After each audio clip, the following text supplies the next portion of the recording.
Kelly Brough, one of several handful number of people running for Denver mayor.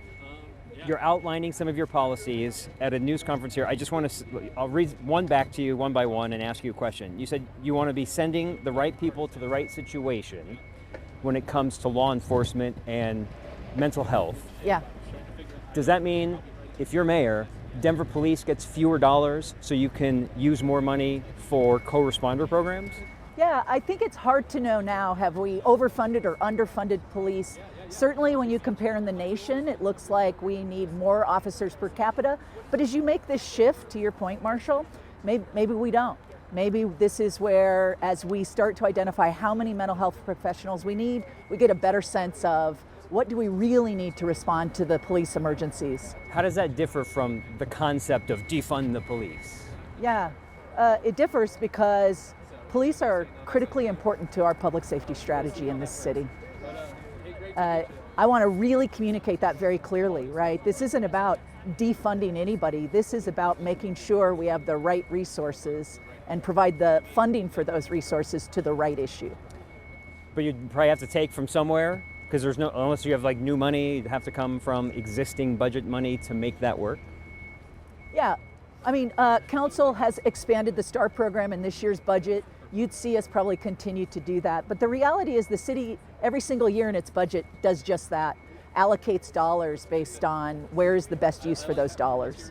Your second bullet point was police culture. I need to ask you about a police officer incident where a grand jury indicted an officer for criminal negligence in the shooting downtown. Yeah. Your thoughts on that first? Yeah. So I read the report from the grand jury, the indictment, and what it looks like, they identified 2 officers that they said acted appropriately and no indictment included. And for a 3rd officer, they outlined the facts that showed why he was being indicted. And I trust that process. It looks like that grand jury did its work and I respect it. So police culture, police may want a mayor who stands behind them like a police union would. Yeah. Is that in line with creating a good police culture? I think what builds a good culture is honesty, transparency, accountability. And I think I understand why police departments have hunkered in and not necessarily been open and honest and willing to acknowledge when they've made mistakes. I think part of my job as mayor is to help them acknowledge when we've made a mistake and to defend them when they haven't. So in that specific answer, does that mean in this situation with the grand jury indictment that you would be on the side of not defending the officer based on what you know from what they've released? I mean, if the question is publicly, am I going to say defend the officer? I am going to honor what the grand jury said. Whether I'm mayor or a candidate for mayor, or my answer would remain the same as it is today with you, and that is I trust that process. That grand jury was thoughtful, not emotionally involved, didn't have a self-interest in the outcome of this, and it looks like they got it right. And on those first 2 bullet points, I want to ask a question about them both, with police culture and sending the right people to the right situation. What is Mayor Hancock and perhaps this current chief, the former chief, what are they doing wrong that you would do better? Yeah. Well, you know what I'm not going to do? These are hard jobs. And I'm happy to talk about what I'm going to do differently or what my focus will be, but I don't want to diminish anybody who's doing these jobs today. The last bullet point was investing in community, and you referenced when you were chief of staff for Mayor Hickenlooper, crime reduced when you opened the rec centers to kids to do something during the day. That still exists, where kids can go to the rec center for free. But crime, does that mean kids aren't going to the rec center enough, and that's why crime is high? Well, I think it is but one strategy and an example of the kind of way I think we have to think about community safety going forward. I don't think there's a silver bullet here that we do as a city, but it highlights if our Department of Parks and Rec is thinking about, are we engaging our kids? Are we giving them alternatives and safe places to be? Are our libraries bringing them in? Do they see economic opportunity and jobs? Even high school kids, it changes everything about community safety. And I think what I want to emphasize is there isn't just one thing we're going to have to do. I will have every department head thinking about those kinds of things. It's early afternoon, we're kind of shivering. On a day like today, like this morning, should the city be doing homeless sweeps with weather like this? I think what's important on weather like this is we do everything we can to get people sheltered and housed and out of this situation because it's so unsafe for them. But we all know sweeps don't work.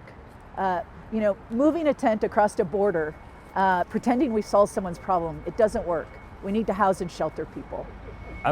Just because I see Denise over my shoulder here, how do you guys mesh with that topic of homeless sweeps camping?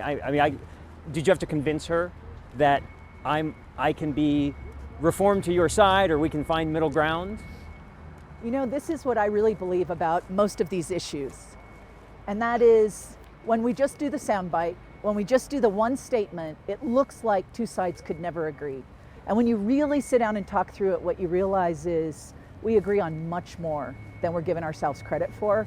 And most importantly, what we all want to do is make sure people are living humane lives, that what we're doing is improving somebody's life, not putting them at personal risk or their health at risk, but we're doing what we should be responsibly doing as a community.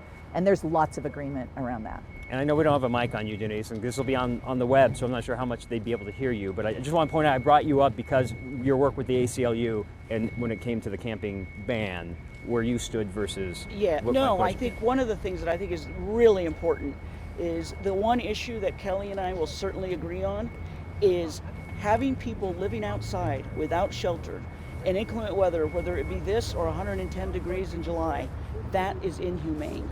And what I really appreciate about Kelly is she understands the need to deal with housing affordability, shelters, and community-based solutions. They're not separate. And she got substantive ways to get that done. So we can't just talk about the unhoused as if they live in a silo.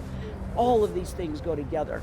And that is one complete agreement that we have. And I appreciate Kelly having substantive ideas to address these issues. So a couple quick more things. And on this topic, would you do away with any City of Denver employee being sent out to do a homeless sweep?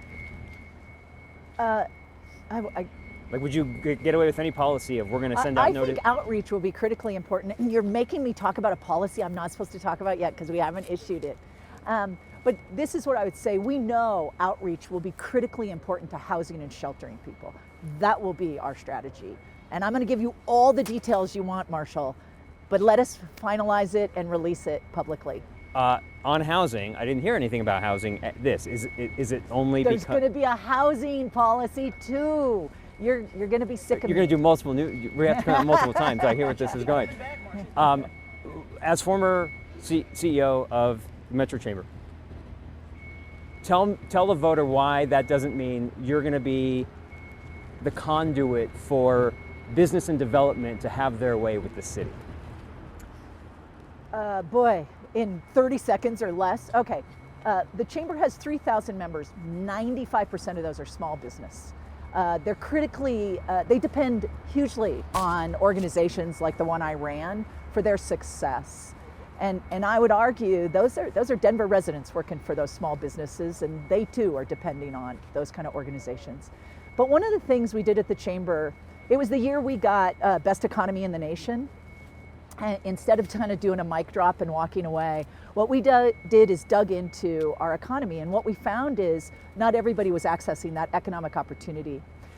And we identified women and people of color as not having the access to the economic opportunity and created an entire arm of the Chamber of Commerce that is focused on nothing else but removing those inequities for women and people of color in owning a business, having a really good high-paying job in this region, and owning a home. The benefit of doing this outside is I can tell when we're getting a little too cold, and I'll call it.